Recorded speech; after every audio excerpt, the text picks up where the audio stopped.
Before the crowns and the conquests, there was only a rock. August 15th, 1769, Ajaccio, Corsica. Here, Napoleon Bonaparte was born into a world that did not want him. He was a second son, speaking a strange dialect, living on an island recently conquered by France.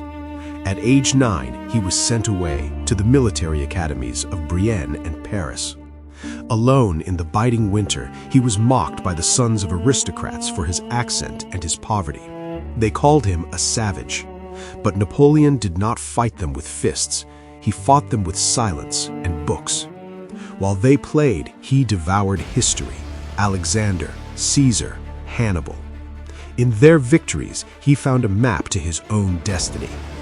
Then in 1789, the world broke. The French Revolution exploded. The monarchy collapsed. The aristocrats who had mocked him fled for their lives. Chaos was Napoleon's ladder. 1793, the siege of Toulon. The Republic was on its knees, losing a vital port to the British. While older generals argued, the 24-year-old artillery captain acted. In the pouring rain, wounded by a bayonet, he turned the cannons on the enemy fleet and retook the city. Overnight, the unknown captain became a general. 2 years later, when a mob threatened Paris, he cleared the streets with a whiff of grape shot, saving the government with cold, calculated brutality. By 1796, the boy from the rock was no longer an outsider. He was the sword of the Republic, and his eyes were now set on the world. Europe was becoming too small for Napoleon's ambition. Great reputations are only made in the Orient, he said. Europe is a molehill. In 1798, he looked across the sea toward Egypt. He dreamed of following in the footsteps of Alexander the Great, of striking at the heart of the British Empire by cutting off the road to India. He brought with him 35,000 soldiers and 167 scientists, artists, and historians. It was an invasion of both steel and knowledge. They landed in a world of blinding heat and ancient ruins.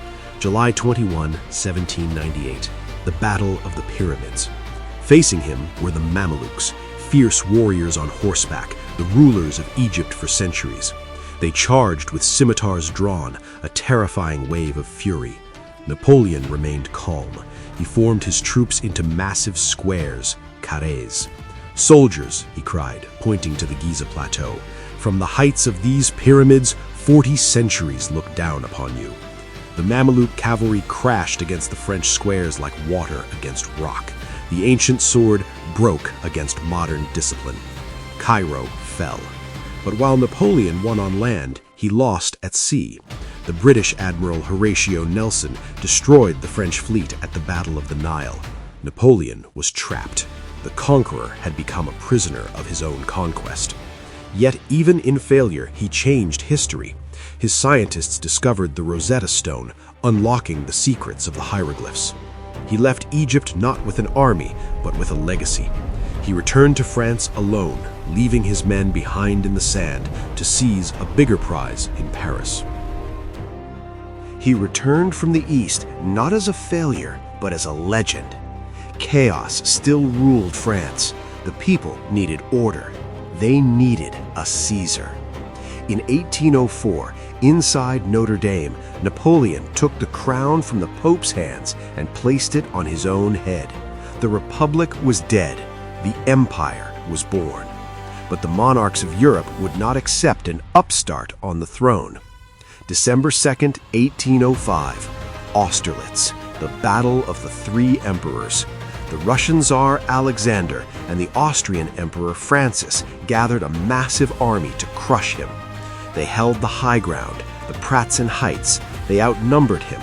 They thought Napoleon was weak. They thought he was retreating. But they were walking into a masterpiece of deception. Napoleon had intentionally abandoned the high ground. He hid his true strength in the fog of the valley, waiting like a spider in a web. "When you make a mistake," he whispered, watching the enemy descend, "I will not interrupt you." Then the sun broke through the mist, the sun of Austerlitz. At his signal, the French army surged up the hill, splitting the enemy lines in two. The trap was sprung. Panic spread like wildfire. Thousands of Russians fled onto the frozen Satchan lakes. Napoleon watched from the heights without pity.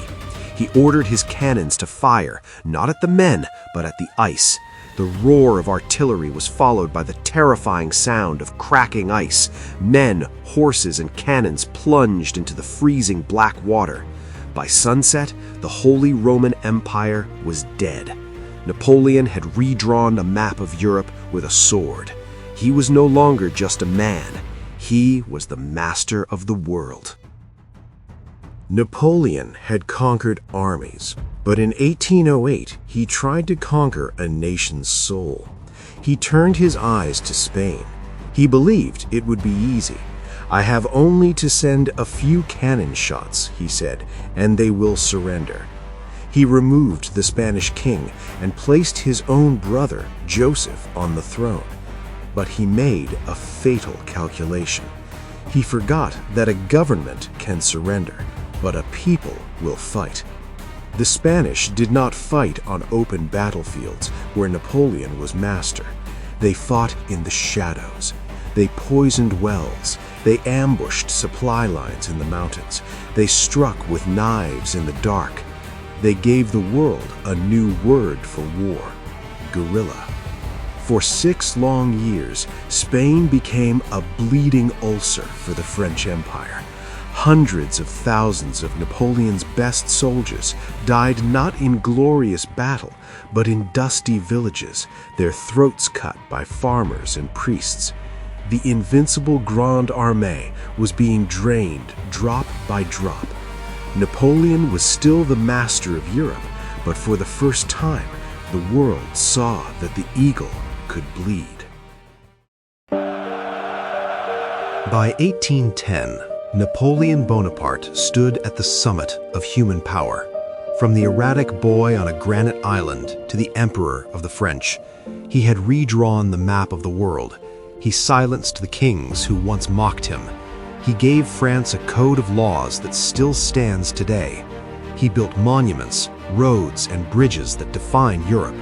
He proved that power does not belong to those born with it, but to those with the courage to seize it. But history is a wheel that never stops turning, and even the brightest sun must eventually set. For now, the eagle soared high above the continent, casting a shadow that covered the earth. He was a tyrant. He was a visionary. He was a genius. He was Napoleon, and the world would never be the same again.